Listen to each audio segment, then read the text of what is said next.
Now it doesn't look to me like any rust got converted. The shiny black stuff is the undercoating. And the brown stuff, for all the world, looks like rust. And the phosphoric acid has been on here. I've been keeping it wet.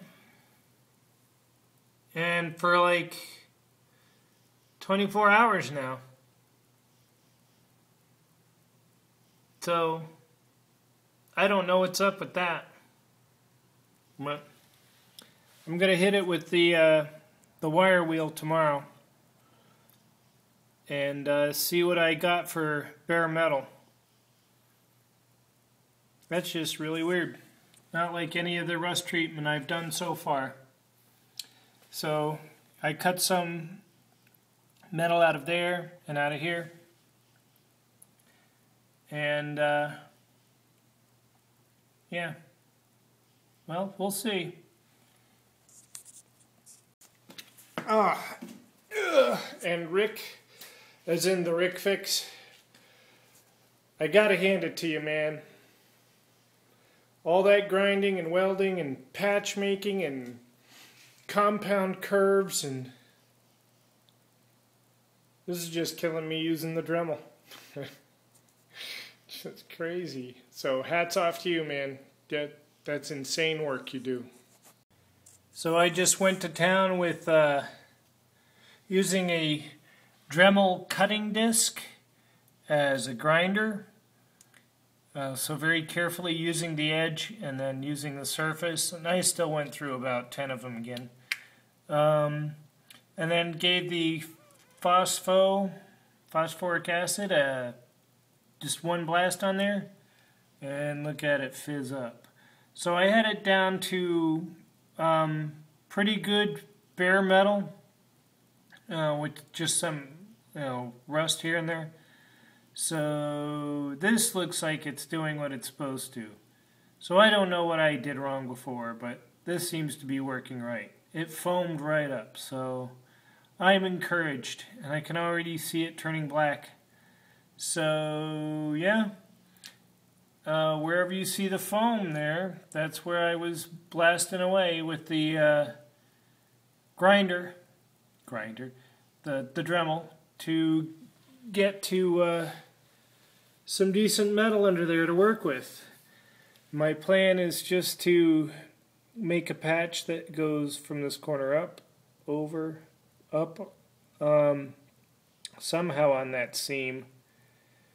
And I'm going to straighten up this profile, I think, and then down. So just one flat, plain, no bend coming out this way. I'll do that separately, because that's going to be I'll make it as simple for myself as I can. It can be ugly.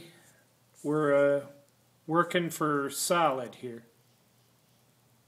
So, okay, in keeping with the promise I made to myself, or my plan, here's my cardboard template, and I decided to go with a smaller patch at first, and work on a smaller patch instead of trying to get this big complicated shape in there, because I'm not a master welder, a master fabricator, and really I expect to be doing this whole thing over again, because there's just a lot of rust in here. And, well, not a lot. I mean, it's like surface rust, but I imagine it's not going to stay there. So I will be doing this again at some point, but probably not for a couple years. Maybe even more, because the car is garaged. So that's my rationale. And I want to weld. I want to practice. So anyway, this is my mock-up for right now. I'm going to think about this some more, because I'm probably going to match this seam here, although I feel kind of funny about welding onto that seam because it's got stuff going on there that I'm not quite sure what it is. Seam sealer probably, and I don't think welding into seam sealer is a good idea. But, so I'll probably adjust my seams. I would rather butt weld to the patch, a patch, instead of trying to weld onto that stuff. So, thinking and doing. Here's template number 6. Moved over to cardboard, having a little better luck with it because it's staying where I want to put it. So I'm going to make another, maybe a single piece template out of cardboard now with some adjustments here. And that one will be the exciting one for me because that could be the one before cutting the first one out of steel. Rock on. Like I said, kind of exciting. Fits in there nice and snug, and even learned that there's a way to put it in so that you can clear all the little obstacles. It's a good thing I'm not trying to put the bends in this piece because it would have to be done in multiple pieces because the way it has to negotiate in there. So now onto metal. So first metal patch seems to be okay. I wanted it to flare up here a little bit because I want to get away from here because this is going to be a new piece of metal going this way. But, I mean, that's pretty good. So what I'm going to do is whack it with a hammer until it sits nice in this profile because it's got a somewhat irregular surface, and we'll see what happens. But you know, single patch. I didn't think I was going to be able to do this at first, but damn it, I like that. Okay, one more look at the evolution of the patch. Whoops, this is upside down. So first I tried doing the craft paper.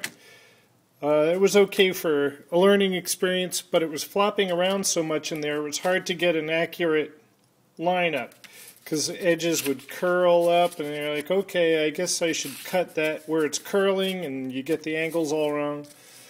But I did get it down to this piece, and this was about as fine as I could get it.